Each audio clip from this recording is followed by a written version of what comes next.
What's going on, guys? Welcome back to another random video. Today we are back working on the Montavious, which is my Resident Evil inspired van.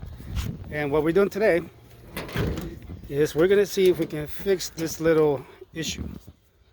See all that play in the freeway? That is really scary. So let's see what we can do. So what I found that I have a problem with is called the bell crank bolt, or the bell crank bushing, which is, this is the part number, and this is what it looks like. It's pretty greasy, but that right there is a bolt with a bushing, and that's what controls the bell crank. So the original one has a lot of play, so let's see if we can change it.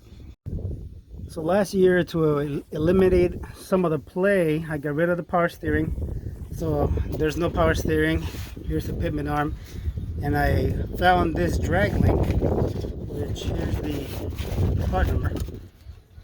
So this drag link is for Ford vehicles 1968 to about 1974, and it just goes directly from the pitman arm to the bell crank.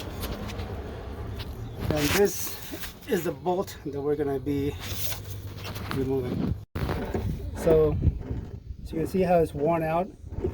That's the steering wheel going back and forth. So before the wheels even turn, the bell crank pivots, which means the bushing is pretty worn. That's where we're getting all that play.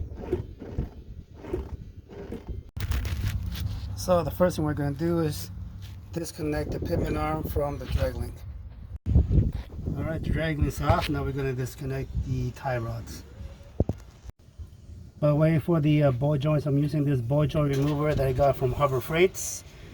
I've had it for a few years and it works great. It cost me maybe about 15 bucks.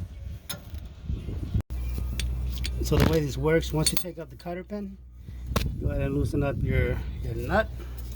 I'm not going to take it all the way off because I don't want this to just pop and hit me or something. And you grab your ball joint remover, and slip it in as far as you can get it. Let me get my mallet. Once you get it in place, then you just crank it down.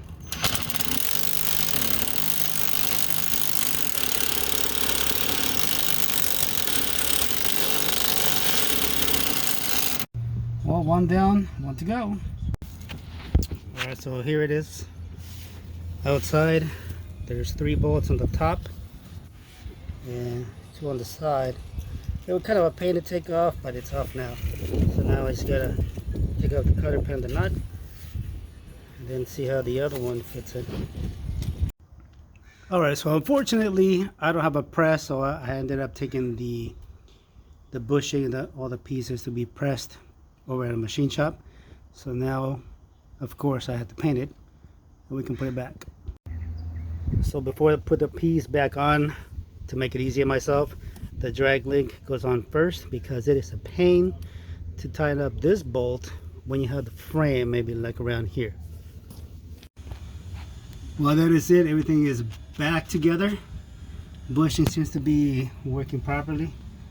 I just gotta take it out for a drive, but that's all I can do for now. So I hope you like the video. Hope it helps you in some way. See you on the next one.